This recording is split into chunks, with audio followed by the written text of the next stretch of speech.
Ang kwentong ito ay hango sa totoong buhay. Karanasan ito ng lolo ng kaibigan ko na itago na lang natin sa pangalang Hapon. Taong 1979, Katarman, Samar.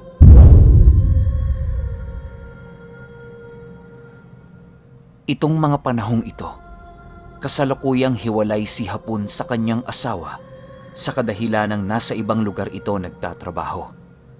Wala pa silang anak noong mga panahong yon, kaya wala naman yung problema kay Hapon. Kahit nais niyang sundan ng kanyang asawa, ay hindi yun maaari, gawa ng meron din siyang negosyong pinapalago doon sa Katarman. Ang tanging paraan lamang ni Hapon at ng kanyang asawa ay makapag-usap sa pamamagitan ng sulat. 2 beses sa isang buwan lamang sila nakakapag-usap. Gawa nga ng malayo yon. Kahit nag-iisa lang itong si Hapon sa kanilang tahanan, ay masaya naman ito dahil sa marami itong kaibigan na kanyang nalalapitan sa oras ng kalungkutan at kasiyahan. Kung hindi ninyo na itatanong, ang negosyo nitong si Hapon sa Katarman ay isang malaking tindahan. Noong mga oras na yon ay siya lamang ang merong malaking tindahan sa kanilang lugar, kaya oportunidad na yon para sa kanya upang ipagpatuloy ang kanyang nasimulan. Di gaanong nakakaipon ng pera si Hapon, gawa ng mabisyo itong tao. Manginginom ito na halos araw-araw ay kailangan niyang tumikim ng alak dahil sa umaasa na ang kanyang sistema dito. Ganon din naman ang kanyang barkada noong mga oras na yon. Kaya mahal na mahal siya ng mga ito dahil sa siya ang nanlilibre ng inuman sa tuwing sasapit ang hating gabi. Palagi din kasama ni Hapon ang lolo ng kaibigan ko dahil sa itinuturing na niya itong isang matalik na kaibigan. Sa 1 taon nilang pagsasama ay wala namang nangyaring kakaiba. Panay katuwaan lamang ang ginagawa ng magbabarkada sa tuwing sila ay mag-iinuman. Kahit papaano ay nagagawang mailigtas ni Hapon ang kanyang negosyo sa kabila ng kanyang mga bisyo. Isang araw, nagyaya na naman ng inuman itong si Hapon. Di naman kalayuan ang bahay ng kanyang mga kaibigan sa kanyang tindahan, kaya madali niya lang itong napupuntahan.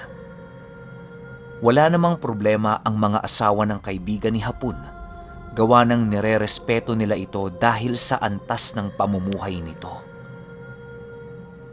"Aling Mersing, andyan ba si Aldoy?" tanong ni Hapon sa asawa ng lolo ng kaibigan ko. Oo Mang Hapon. Saglit at tatawagin ko." Sagot naman ito sa kanya. Ngumiti lang naman si Hapon noong mga oras na yon bilang tanda ng pagsang-ayon nito.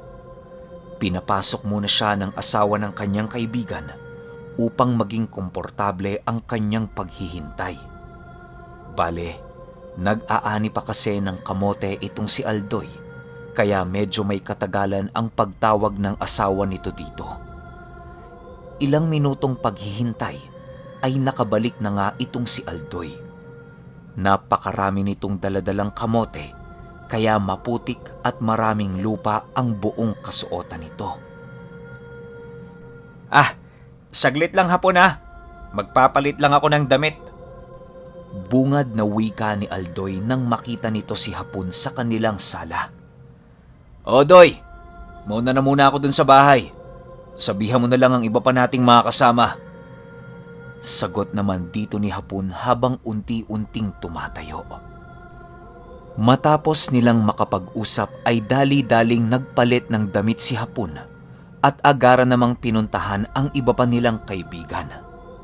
Lumipas ang ilang oras at narating na nga nila Aldoy ang bahay ni Hapon. Nadatnan nila itong nakikinig ng radyo habang nag-aayos ng mga alak na kanilang iinumin. "Magandang hapon sa inyo. Pasok lang sa bahay ko. Wika ni Hapon nang makita nito ang kanyang mga kaibigan. Nasa unang palapag na teresa lang kasi ito ng kanyang bahay, kaya madali nitong makikita ang sino mang papasok sa kanyang tahanan. Habang nag-iinuman ng magkakaibigan, ay merong sinabi si Hapon tungkol sa kanyang pamangkin na paparating sa kanyang tahanan upang samahan siya ditong manirahan. Ayon kay Hapon, natubong kapis ang kanyang mga magulang. Dagdag pa nito na noong isang araw ay nagpadala yon ng mensahe sa kanya na kasalukuyang naglalakbay ang kanyang pamangkin patungo sa Katarman. Di naman nagpakita ng pagtutol dito si Hapon dahil sa utos yon ng kanyang mga magulang. Alam niya kasi sa kanyang sarili na mas makapangyarihan pa rin ang utos ng kanyang ina kesa sa kanyang desisyon. Maliban pa dyan ay nakakahiya rin para kay Hapon na tanggihan ng kanyang pamangkin dahil sa naglalakbay na ito. Huwag kayong mag-alala. Ganito pa rin naman ang gawain natin. Hindi ito magbabago. Tsaka, mabait naman yun eh. Wika ni Hapon matapos nitong magkwento. Di naman yon pinansin nila Aldoy, gawa ng mas ikabubuti yon ni Hapon upang hindi siya malumbay kapag hindi sila nito kasama. Pagsapit ng 8:00 ng gabi, ay doon na natapos ang kanilang inuman. Lasing na lasing ang mga ito na ang iba sa mga kaibigan ni Hapon ay pinili na lamang na doon matulog sa kanyang pamamahay. Ang ibang kaibigan nito na merong pamilya ay pinilit pa ring makauwi upang hindi mapagalitan. Ganon din naman ang ginawa nila Aldoy dahil ayaw nitong mapagalitan ng kanyang asawa.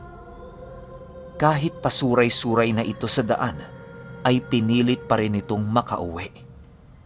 Nang makarating na ito sa kanilang tahanan, ay agad naman itong nakatulog. Kinaumagahan ay balik trabaho na ulit itong si Aldoy sa kanyang bukid na sinasakahan. Sa paglipas ng araw, ganon at ganon pa rin ang ginagawa nila Hapon hanggang sa dumating ang araw na nadapo na ang kanyang pamangkin sa kanyang tahanan. Noon ding hapong yon ay tumungo na ulit ang magbabarkada sa bahay nila Hapon. Pagdating nila sa bahay nito, ay wala namang nangyaring kakaiba. Ang tanging nadatnan lang nila doon ay si Hapon na nag-aayos ng kanilang inumin at ang pamangkin nito na nagpapahinga sa kanilang bakuran. Di na yon pinansin ni Aldoy dahil sa wala naman siyang nararamdamang kakaiba. Paglipas ng 1 oras nilang pag-iinuman, ay biglang napadaan ang pamangkin nito sa kanilang pinag-iinuman. Doon na nag-iba ang ihip ng hangin dahil sa naamoy nitong si Aldoy. Animoy ang kalasingan niya noong mga oras na yon ay nawala na lang bigla dahil sa biglang pag-alerto ng kanyang wisyo. Alam niya kasi sa sarili niyang hindi ordinaryong amoy ang kanyang nalanghap noong mga oras na yon. Sinipat ni Aldoy ang pamangkin ni Hapon at laking gulat na lamang niya nang makita niya itong naglalakad habang nanginginig ang mga kamay nito. Hindi ito napansin ng ibang kaibigan niya dahil sa paikot ang mesang inuupuan nila. Labis-labis ang ipinagtataka ni Aldoy noong mga oras na yon dahil sa amoy ng isang batang lalaki. Isipin niyo, nasa bandang 18 taong gulang pa lamang ang pamangkin ni Hapon, tapos meron na itong masangsang na amoy sa kanyang katawan. Di naman yun normal dahil sa merong kakayahan ang mga ito na bumili ng mga pabango at mga sabon na maaari nilang gamitin sa bawat araw. Maiintindihan pa sana ni Aldoy kung pulube ang pamangkin ni Hapon. Pero hindi. Dahil sa tindig pa lang nito ay makikita mo talagang may kaya ito sa buhay. Dahil sa may alam din sa mga aswang ang ama ni Aldoy, ay siya lamang sa kanyang barkada ang nakapansin sa amoy ng pamangkin ni Hapon. Hapon, uuwi na kami ah. Maaga pa kasi kami bukas eh. Wika ni Aldoy matapos silang makapag-inuman. O Doy, bukas ulit. Medyo maaga lang muna tayo ah. Kasi alam nyo naman, nandito ang pamangkin ko eh. Sagot naman itong si Hapon. Magbabandang 8:00 na noong mga oras na yon nang papauwi na ang magbabarkada. Habang nag-uusap ang mga ito, ay pasimpleng sinisipat ni Aldoy ang kinaroroonan ng pamangkin nito. Pero kahit anong sipat niya noong mga oras na yon, ay hindi niya yon makita.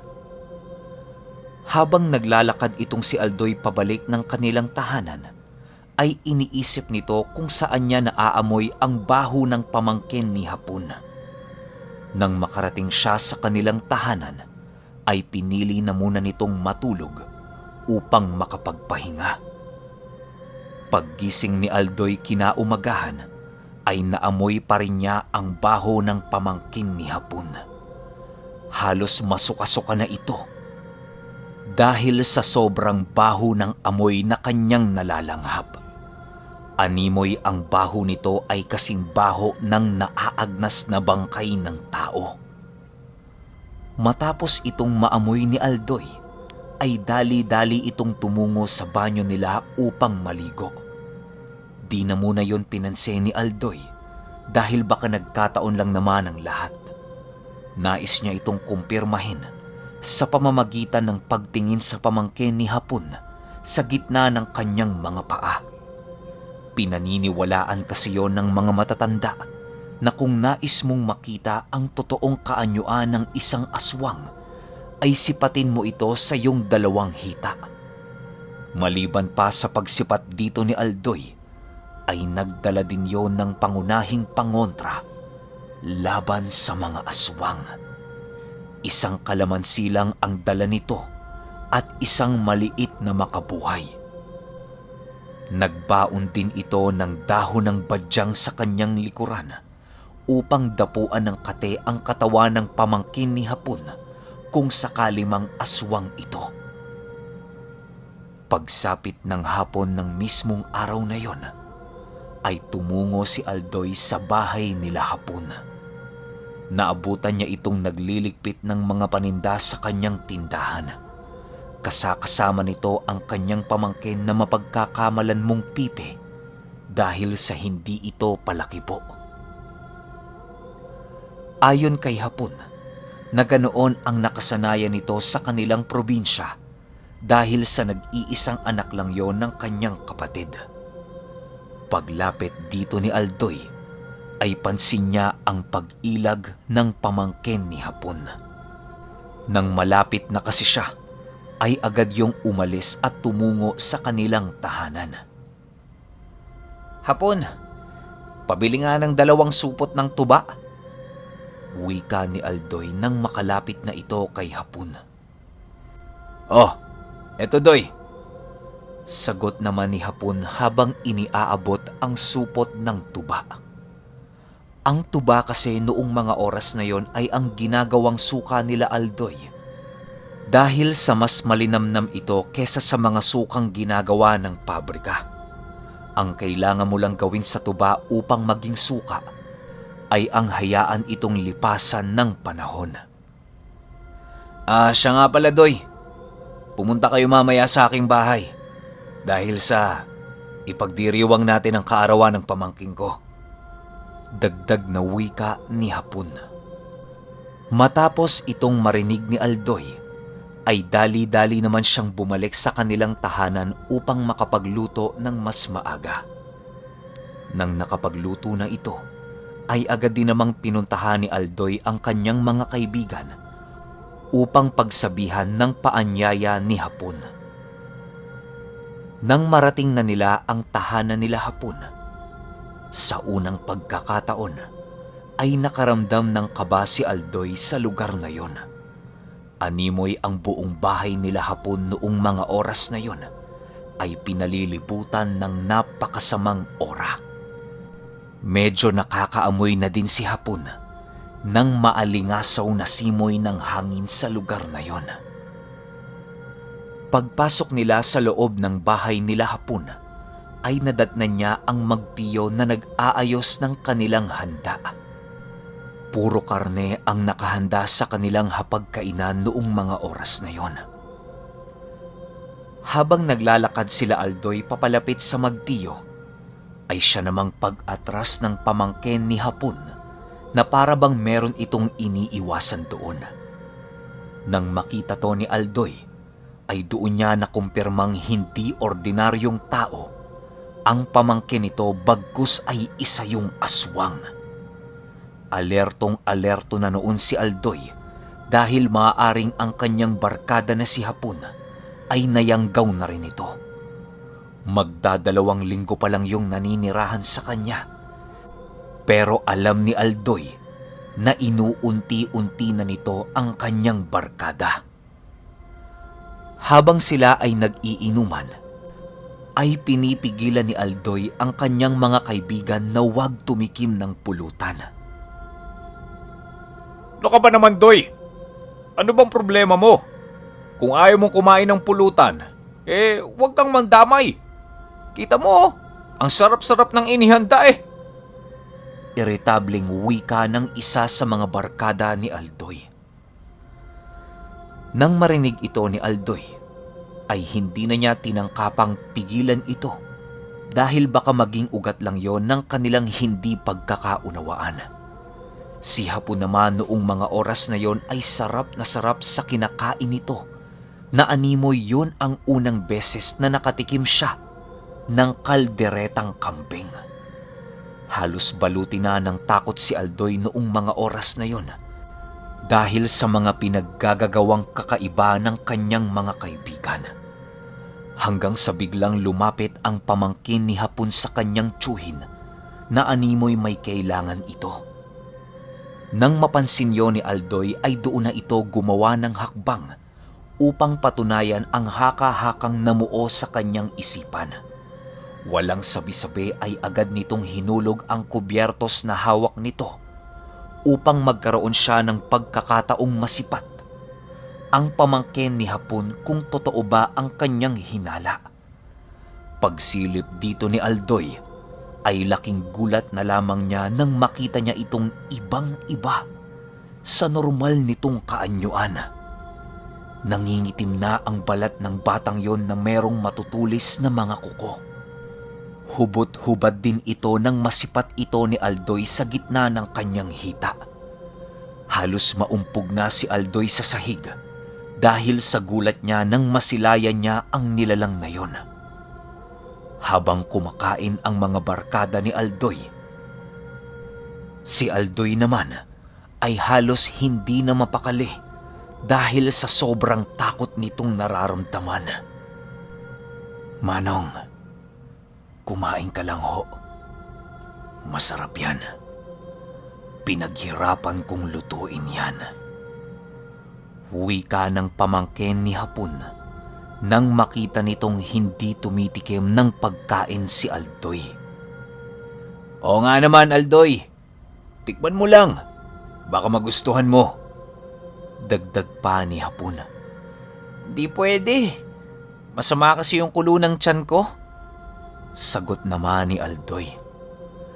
Kahit anong pangungulit ng mga ito sa kanya, ay hindi niya pa rin pinagbigyan ang nais ng mga yon. Matapos nilang makapag-inuman, ay pasimpleng kumuha si Aldoy ng isang karne upang dalhin sa kanilang tirahan. Nang makuha na niya ito, ay agad niya itong nilagyan ng kalamansi nang makarating siya sa kanilang tahanan. Matapos niya itong malagyan ng kalamansi, ay doon na nag-umpisang maglabas ng maalingasaw na amoy ang karning yon.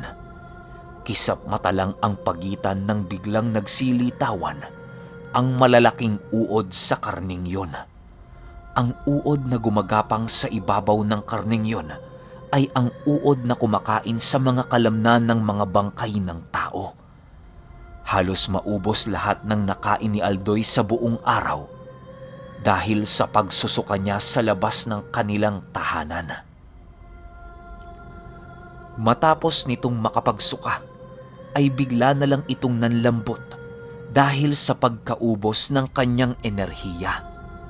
Nakaramdam din ng matinding gutom si Aldoy noong mga oras na yon, kaya ang ginawa niya ay dali-dali siyang bumalik sa loob ng kanilang tahanan.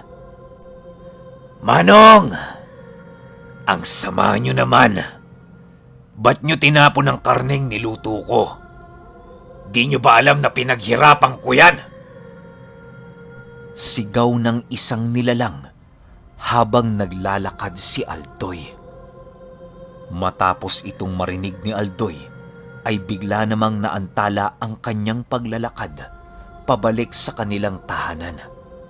Dahan-dahan siyang lumingon sa kanyang likuran at doon ay nasilaya niya ang pamangkin ni Hapon na nasa ibang kaanyuan. Matapos niyang makita yon ay agad rin naman siyang kumaripas ng takbo papasok sa kanilang tahanan. Di na siya sinundan pa ng nilalang na yon dahil sa mga makabuhay na nakapulupot sa bawat dingding ng kanilang bahay. Kinaumagahan, napansin ni Aldoy na nagliligpit na ng gamit si Hapon at ang pamangkin nito. Lahat ng paninda nito ay nilagay na sa mga malalaking sako na animoy lalayas na ito. "Hapon, saan kayo pupunta?" wika ni Aldoy. "Babalik na muna kami ng Kapis, Doy. Babalik din naman kami. Namatay kasi yung nanay ko eh. Kaya kailangan ko samahan ng mga kadugo ko roon." Sagot naman dito ni Hapon. Habang kinakausap ni Aldoy itong si Hapon, ay halos hindi yon makatingin sa kanya ng diretsyo. Noon ding mismong araw na yon ay agad din namang umalis ang magtiyo ng hindi lumilingon.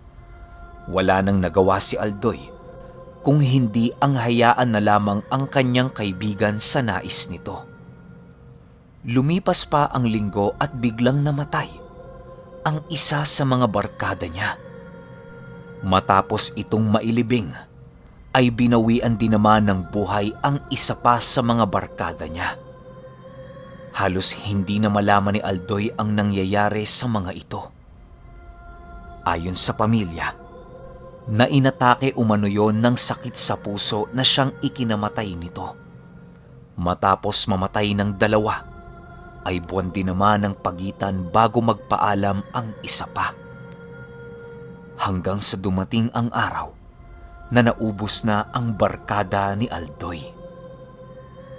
Magpahanggang sa ngayon ay palaisipan pa rin kay Aldoy ang nangyari sa mga ito, maging ang nangyari sa kanyang dating kaibigan na si Hapon, na merong pamangking aswang.